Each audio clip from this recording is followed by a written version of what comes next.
everyone, welcome to A1 TV and I'm your host Sanazia. Today the topic which I bring for discussion is very important. That's why I thought it's really important to discuss on such issues. Before this, as A1 TV viewers, you can see that we discuss few topics related to COVID-19. How we control it, what things we need to do in order to overcome this pandemic and all that. And still there are few programs which are going on related to mental health and then weekly wisdom and all, healthy living. But there is one thing which is missing, and that is education. Impact of COVID-19 on education, because there are certain things which is of course changed. Now it's online learning, work from home, and plus now kids are not in actual physical setting of schools or even colleges or high schools and all that. So I thought it's really important to discuss, and for this our today's guest is a very special or very intelligent girl. So let's first welcome our guest for tonight, and she is Ayushi Killen. Hi Ayushi, Hi. welcome to Hi. Evan Hi. TV. Thank you very much. One thing which I want to tell my viewers about you is that she is youth representative and the only ethnic representative of VCAA board. So that's why I said that I'm going to welcome a very intelligent girl. So let's ask Ayushi, if she can give us a brief introduction about herself. Yep. So my name's Ayushi. I'm 19 years old. I'm live in Melbourne studying biomedicine at uni. I am currently the only representative of Youth Voice on the VCAA board. VCAA stands for the Victorian Curriculum and Assessment Authority, who control all the curriculum for the entire Victorian students, from small kids in kindergarten all the way to year 12 students this year currently doing VCE exams. So we dictate what kind of things we learn in the class. Okay.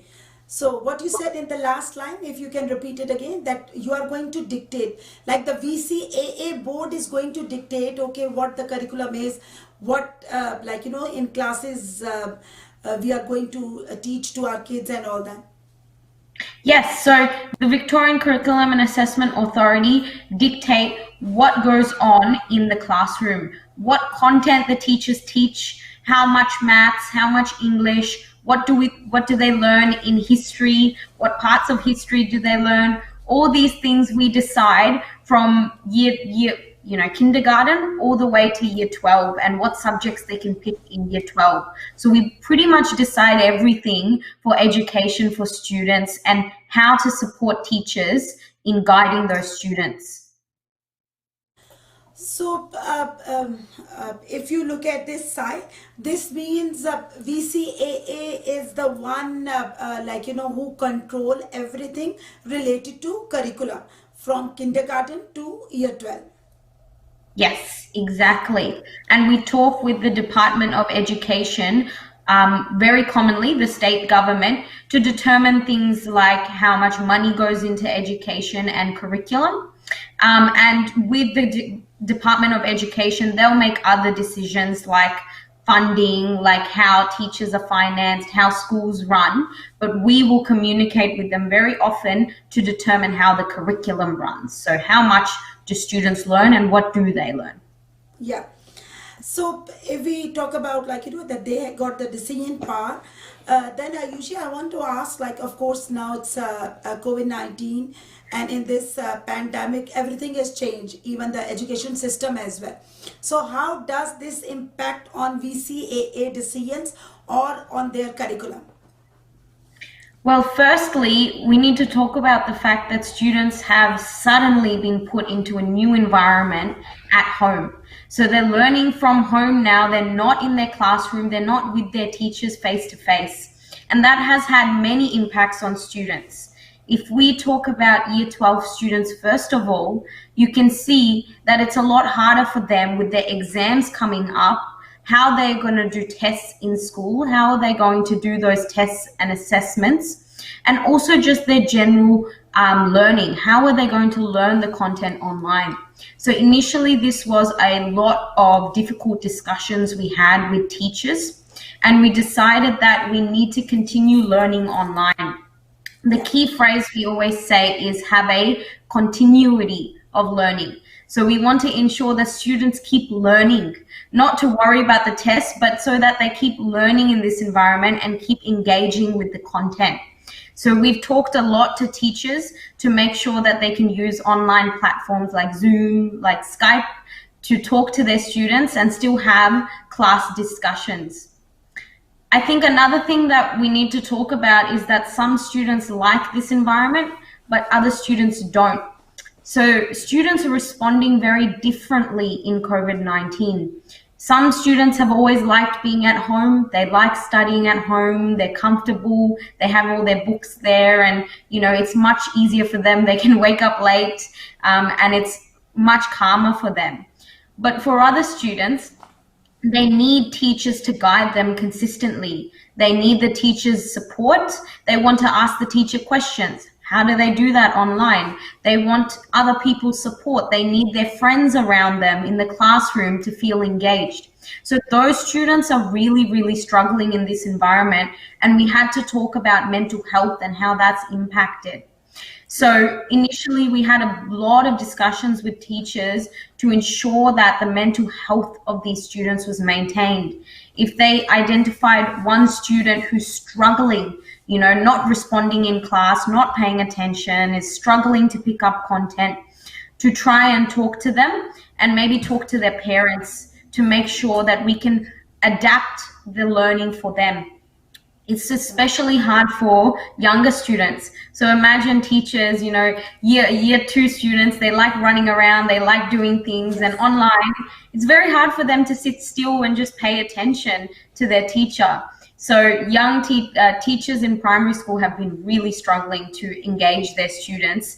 And, it's very easy for the students to feel bored, to not want to talk, to not engage. They're not with their friends anymore. So we've had to make sure that primary school teachers try and make the class fun and not too heavy for these primary school children, and make sure that their parents are involved to make sure that their home environment is good. Yeah. So, I do understand even VCAA board or even Department of Education, they have to work really hard to change everything.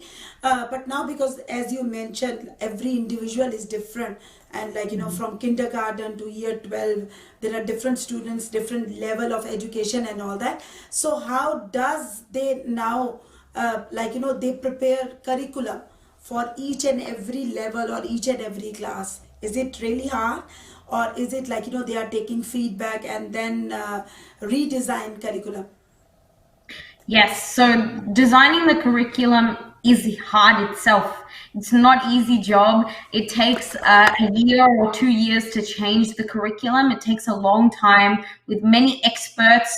For example, if we're changing the history curriculum, we'll get history teachers, history experts from universities to help design the curriculum. So it's not an easy job at all. And the problem with this pandemic is that job that usually takes 2-3 years to do, we're now doing in 2-3 weeks. Yeah. So it's been very difficult to ramp everything up and speed up this process. But what we've been doing is having meetings every week almost to make sure that we're engaging with the public.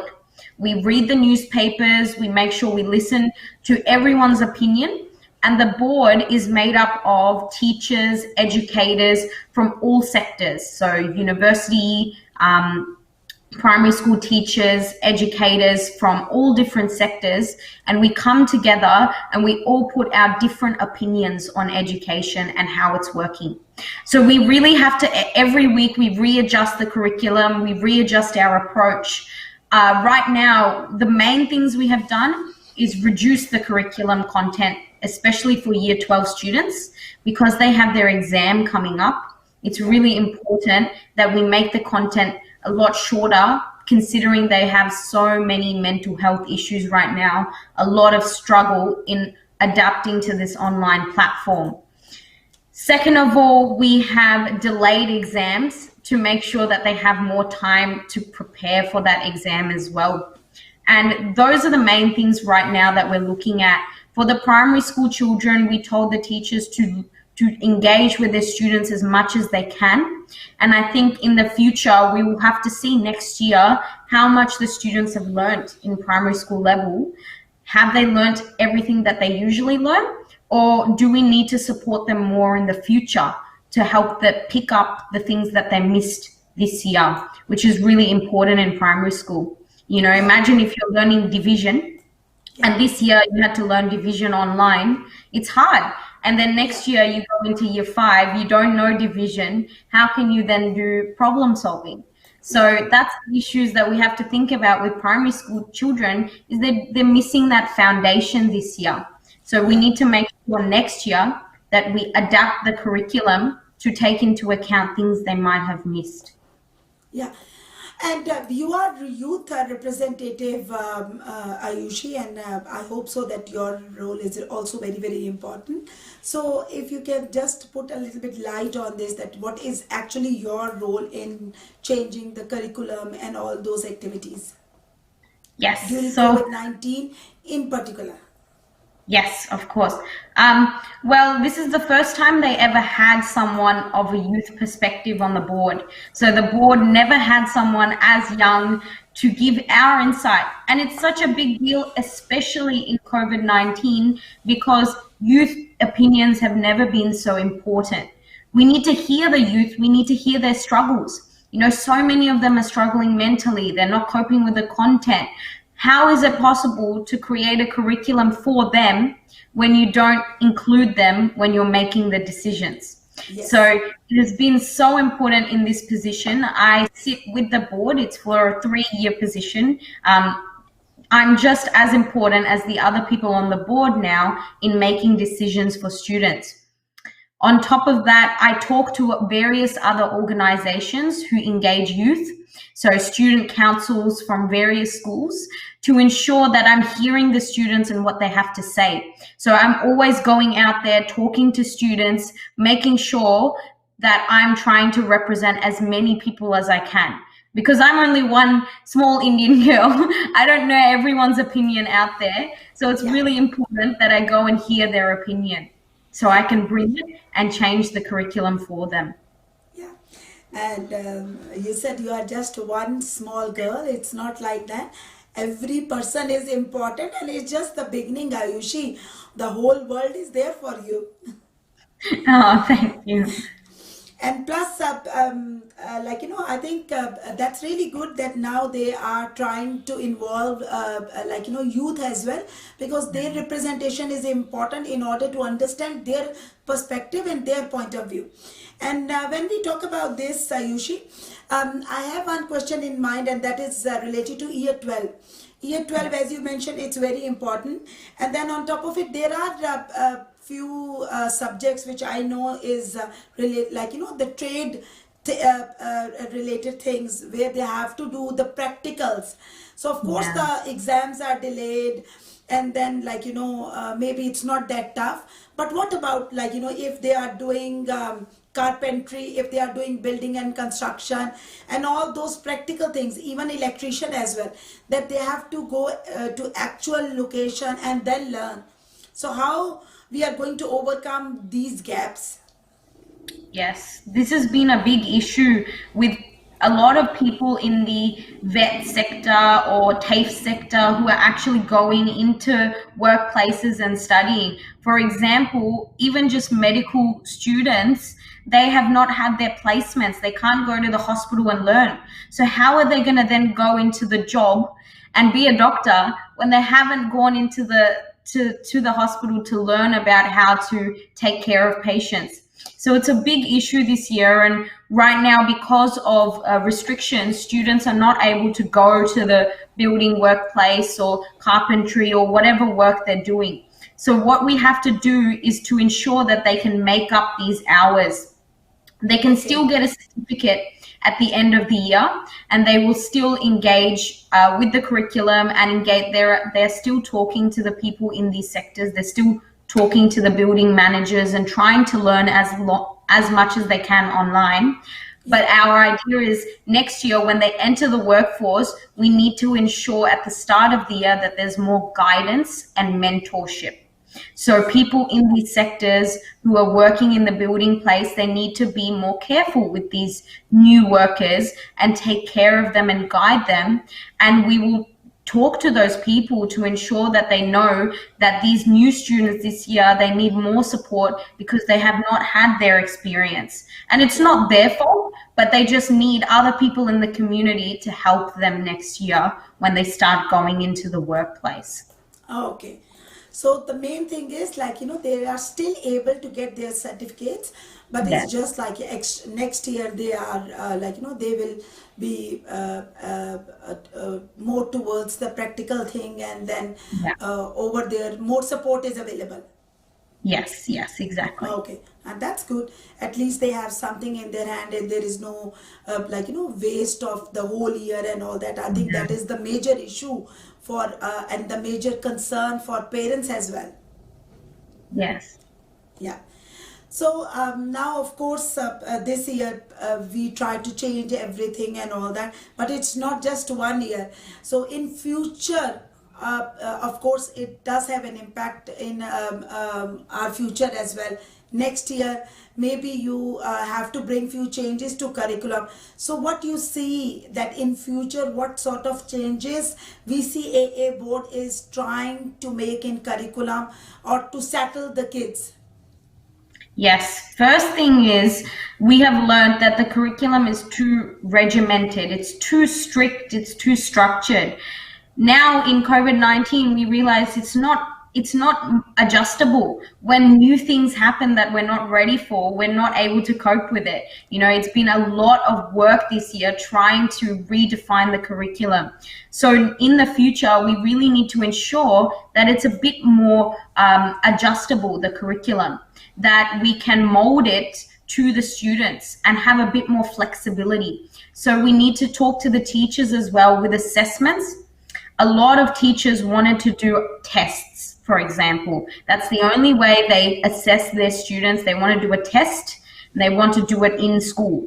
But that's not possible now, and a lot of teachers were really concerned. How can we make sure that these students have learned if we can't do a test? But what VCAR has learned is we need to ensure that these teachers look at education more than just a test. VCE is not just about getting a grade. That's not the point of VCE. It's about learning so that you can go into the workforce next year and actually use your skills. So we need to change that attitude towards VCE, and that's the biggest learning out of COVID-19. So we will in the future be doing a lot of analysis on how to change the curriculum to make it a bit more flexible. So for example, instead of having tests, let's just make sure that the students learn. So let's just do a group project or a report or, experiments or something other than just a test, something that shows the students have learned rather than just memorized answers. So that's one of the big things. And the second thing is we really need to talk to teachers to ensure that young students have more support and their voice is heard. So that's my job, right? I'm just one person right now, and I think VCAR has realized in COVID-19 that we need students more. We need to engage students more in the education.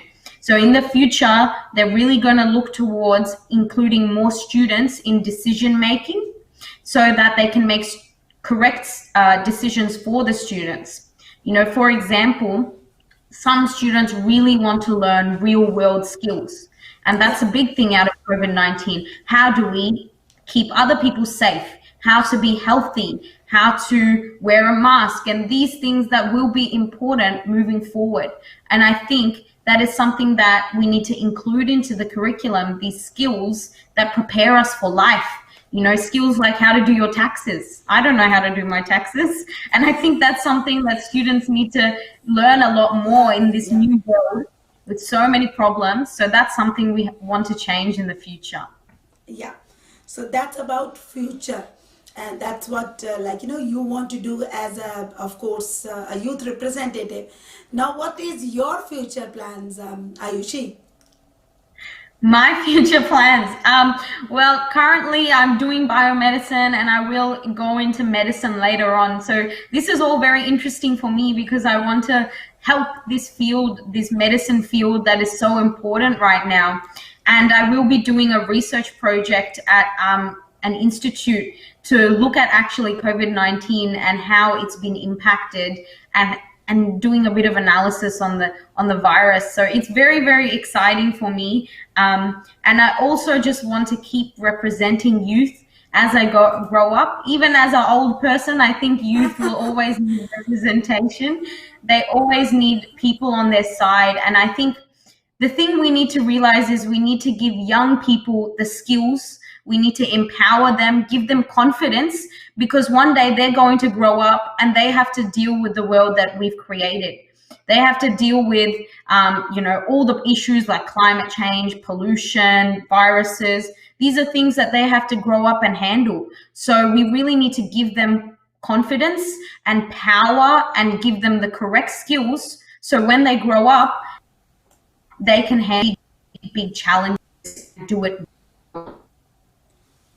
Yeah, that's great. I think, of course, we can see that our future is in good hands because our kids like you are there. And plus, I just want to ask one thing because you said that you are doing a research which is related to COVID-19 as well. So it's just out of curiosity, I just want to ask. So what are your findings so far? So far, I haven't done as much because I haven't been allowed in. Funnily enough, because of COVID-19, I can't go and help COVID-19. But a lot of medical research in Australia has been very, very amazing. Melbourne University, the uni I go to, they were the first people in the entire world to find that virus and isolate it and make that virus in a laboratory.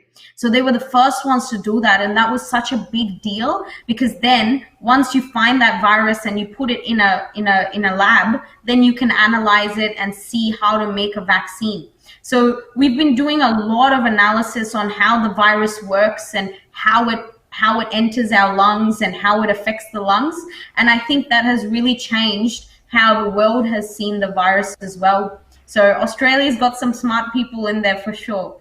Yes, we do have smart people, Ayushi. And before I wrap up the show, I just want to ask if you have any suggestions for students, what things they have to do, or plus during COVID-19, if you have in particular any suggestions for students. Yes, for students and parents, I think this is a time where you really need to come together as a family, support your students, support your children as much as they can, as you can, especially if they're in BCE right now doing year 12 exams. And for students, I really think it's important you take a break sometimes, go out, go for a run, go spend some time with your family, watch some TV, and just relax and ensure and just trust that everyone is here to support you. I think right now students are really scared that how is the world going to work? How are we going to go to uni next year? What's going to happen? And I think you just need to relax and just realize that people like me, VCAR, other organizations are working so hard to ensure that you get the grade that you deserve and you go to uni and you keep learning and thriving. So don't worry, there's so many people here to support you. That's the message I want to give. That's such a great message, Ayushi. And I ask you to give message for students, but you have a message for parents as well. So it is quite interesting. And I think I do agree, even 100% agree with you that we have to support our students as well. And they need this kind of a surety that look, the whole world is there to support. And plus we are lucky enough that in our education system, in particular in Australia, we have people like you who are there to support communities like us, of course, and to represent what the issues students have from who are from different background. So thanks a lot for your time, Ayushi. It's really a pleasure talking to you. And I think from your talk, there are so many students out there who got this kind of inspiration that look, it's okay, everything is all right.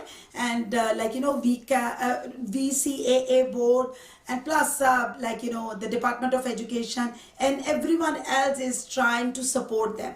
And plus this year is not a waste, still they are able to get their certification. So thanks a lot, Ayushi, for sharing all this important information with us today. Thank you so much for inviting me. Okay, take care. And as Ayushi mentioned, that it's high time to look around and just convince each other that we are here to support and help each other. And similarly, as you help others, you have to support A1 TV channel as well. So keep supporting A1 TV. Thank you.